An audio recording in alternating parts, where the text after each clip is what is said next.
Today, the day that this video is being published, January 3rd, 2025, is my 20th birth is my 28th birthday. Happy birthday to me. I've officially been an adult for a decade as of publishing this video. So going forward, I'm going to want to say that I'm 18 with an extra 10 years of experience. It's a little thing I picked up from Chuck Norris in his book, the official Chuck Norris fact book. So in it, he said in one of them that he likes to say that he's 39 with X years experience. So right now so this year he'll be turning, let's see, 85, 75, 65, 55, 45, 46. He'll be 39 with an extra 46 years of experience. I believe it was under the fact about how he doesn't age and that he, quote, roundhouse kicks time in the face. Unfortunately, not all of us can do that, though. I am working on improving my roundhouse kick with Apple Fitness Plus, one of the very few subscriptions that I think is justifiable, because I can't go out for walks year round, but I can work out in my bedroom year round. I think I'll talk more about that in another video.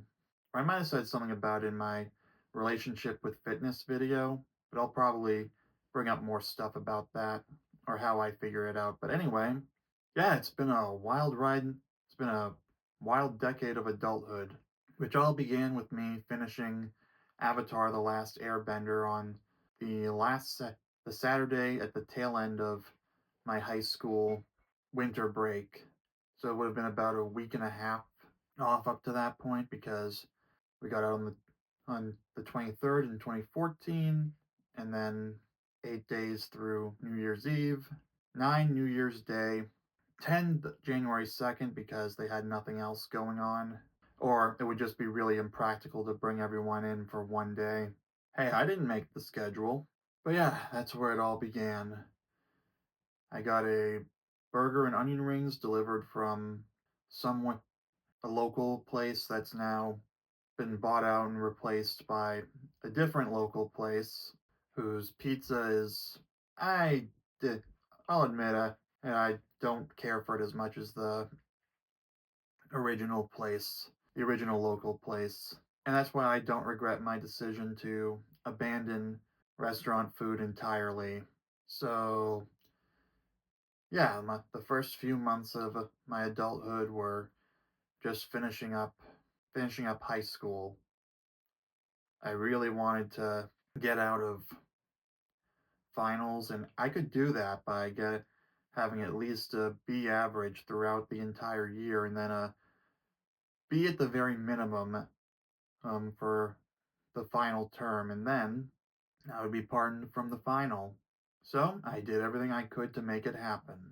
I was was occasionally annoyed at some of the immature behavior around me because I really wanted to just get school high school finished with. I also got accepted into college from a personal phone call that I received, which for some people would be really exciting because hey, they personally called you to inform you that you got accepted because my friend who went to the same college, he didn't get that same phone call, but I had to still temper had to ask my mom not to react excitedly to it because I didn't really I wasn't really interested in college. I was just going along because I wouldn't have to go into debt for it, and so that everyone who was saying to do so would shut up.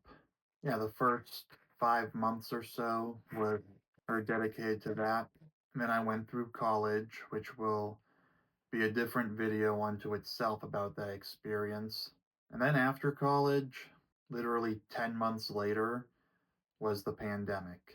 I also worked at a movie theater leading up to the pandemic, and then I got what I'm now calling the instant gratification job, which has been a thing I do for money ever since. That's how I prefer to look at it. I really should have chosen the safest possible option for my major at college because I did the TV concentration, as I mentioned in a previous video, and it took forever to find a proper TV station job. I did that volunteer internship at the public access station, but I didn't see a path towards a proper paying job. So yeah, that's why I wound up working at the movie theater while I was still trying to figure it out. I learned from that experience that working at night is not something I want to do unless it's something for me that I'm working on and not for someone else. So that's why I wound up giving up on the TV station job. Not to mention, TV stations are a bit dated. They're an antiquated method of communication, of news delivery. I hate local news. I hate seeing local news on the TV. I'm not gonna lie. Why I ever thought I wanted to work for them is completely beyond me. Why would I go eh, work for an organization that does a show that I can't stand? As I call it, the worst show on television. Its model is dated, and I'm kind of glad I went through the experience of working till 1 a.m. 4 times a week at the movie theater to make me realize that I would be miserable if I worked in television at like a TV station and such. It was fun to learn the setup and lighting and such from different classes across high school and then college, and to learn about the information stuff. And I made a few new friends along the way. But like Joker 2, that was my canon event. There were some good times along the way, like the events of Christmas 2020 and my 24th birthday. I'm happy to say that I also wrote the 3 books that I've written so far, and I at least made an effort with being an indie author. But like I said in the video about why I kind of gave up on that or put in the back seat, whether I already published that by now or if I'm still holding on to it, it just wasn't worth it anymore. Not to mention, the market is saturated and though it aided mostly with romance novels, romantasy, etc. And I don't really see a lot of my target audience of males in their 20s out there buying books or talking about them. It's pretty much all women, which is not a complaint. I'm just saying that it makes it hard to find the target demographic of the book I wrote. The books, plural. I guess I stuck with a female protagonist for the standalone one because I thought that might help. But lesson learned. I can either invest the time into another or one and hope that someone pick and hope that it gains traction, or I can just give up, or if I really think there's a good way to make money, I could just start generating romance novels with AI under a pseudonym and then collect the money.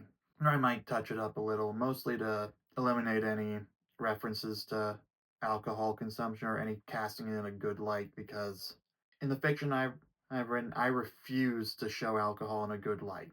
Now, if any of my protagonists do drink alcohol, then there are immediate ramifications and consequences. Negative ones. They regret it immediately. Yeah, that's another thing I'm happy I stayed away from. Substances. Never done drugs, never smoked a cigarette, although unfortunately I've involuntarily inhaled secondhand smoke across my entire life. Never had a drink of alcohol, never wanted to. It never made sense to me. When I heard things about it from my peers in the classroom, I honestly didn't really get at why they would do that. Not only was I something of a conformist and a square, and I guess I still am to some extent, though I'm sanding out those edges, if you will, and thinking more freely now. I also was like, we know what this does. Why would you willfully consume that? Why would you consume something that would make you do something you wouldn't normally do? I wasn't really vocal with them that much because I didn't want to completely. I guess I didn't want to completely alienate everyone at the time, though I make my opinion clear here and now. I don't like it. I don't want it near me. But if it's not against the law, there's nothing I can really do to try and stop you. This is as close as I can get to trying to stop you. But at least you're making an informed decision now. Yeah, in college, I overheard stories about it from the dorms. I was a commuter because I did not want to live around that. Like I said, never made sense to me since I knew that was going to be something that might come up, whether someone underage tried doing it around me illicitly or after turning 21, someone would try to pressure me or they'd just do it around me anyway, and I wouldn't want to be around that. I was far less inclined to spend time with others because of that. Though in a few instances when it came up, I didn't make a big deal about it. Like this graduation party I went to about a year and a half ago. There was drinking around me, but I did not make a big fuss about it. I did not say anything at all, actually, unless directly asked about it, because not my party, not my rules. But yeah, when it was my party, both high school and college, I drew a clear boundary. No.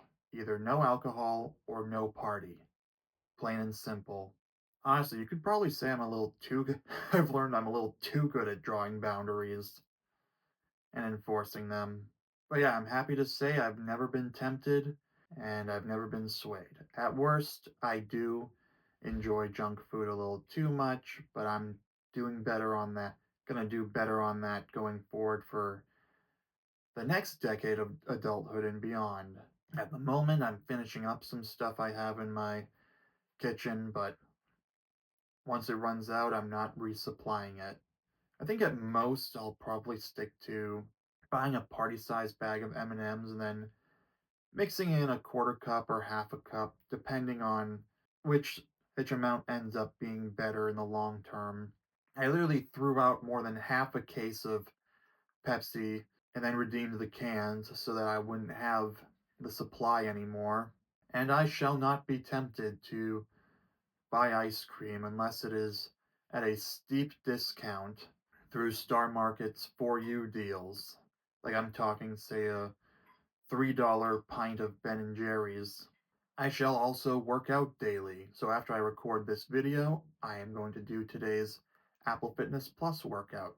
20 minutes of, I think, upper body strength is what I have set for today. I don't have it in front of me. But yeah, following the plan, doing at least half an hour of solid workouts every day, with the recovery day, if you will, being yoga. And I'll see how I feel about going out for walks. This time of year, I don't feel inclined to do that. Honestly, I feel more inclined to get my sunlight fix by just walking out to my backyard, maybe taking this chair out there and just sitting there and looking out and maybe doing my daytime meditation out there. There's an idea. Yeah, rather than just draw my blackout curtains, that is how I can do the meditation time and get some sunlight without having to actually go for a walk. In time, I will feel the health effects. I think I need a little more time before the true health effects from switching from soda to sparkling water with my meals kicks in. As an 18-year-old with now 10 years of extra experience, I have learned that I do have to do better on that, and I should try to spend more time in person with my friends beyond just going to see movies. Maybe once I have, maybe get some s'mores materials and invite them to roast marshmallows over a charcoal grill. Oh, I think I still have, or if I have to buy a new one, that'll be worth it. Maybe this time of year would be a nice way to spend the outside time around the charcoal grill. Yeah, like I learned from observing my grandparents' retirement community. It's good to invite friends to do something that isn't, what is it? That isn't a expensive activity like bowling, seeing a movie. I can do it in a controlled environment where there is no alcohol. Yeah, the only thing I'll say to my friends is I can't stop you anywhere else, but when I'm hosting something, there is no alcohol anywhere. End of discussion. But I trust them not to push that. They know my feelings on it, and I'm grateful for my Henriotti, who never genuinely pressures me to go against my beliefs. Maybe they do question maybe they do question the extent of my enforcement, like how I will never give a drinkware as a present because it could be used for alcohol, or how I don't give gift cards because they could be used for alcohol, or how I do admittedly take a my way or the highway approach to having it around me. But they've enjoyed times back when the room I'm sitting in right now was called Henrios, and we would have what I would call Henriotti meetings, and we'd share YouTube videos with each other and play video games together. I don't really have a space suited for that right now unless I were able to move a TV somewhere or another. All I have down here is a 27-inch monitor and I don't really have good seating, which is why I think it would be better to use the backyard, toast some marshmallows, sit around the charcoal grill and discuss and talk. Maybe board games instead. I've still got Star Wars Monopoly. So yeah, on that note, I am going to leave it here for the video. Comment down below on anything you've heard about what I've learned from 10 years as an adult. Again, I like to say I'm 18 with an extra decade of experience, and I'll be adding to those years of experience as I go. I like to use 18 as the baseline because 21 is the drinking age, 25 is the brain development age. I like to say 18 because I don't want to use 21 to associate that with the drinking age. Of course, I could also say 25 with an extra 3 years experience. Comment your thoughts on that below. Subscribe for daily videos. Like this video if you liked it. Give it a dislike if you think I'm a pain in the ass about my rules for alcohol around me. It's not going to change my mind, but you have a right to express your opinion, and I welcome the engagement all the same. Thanks for watching. I'll see you soon.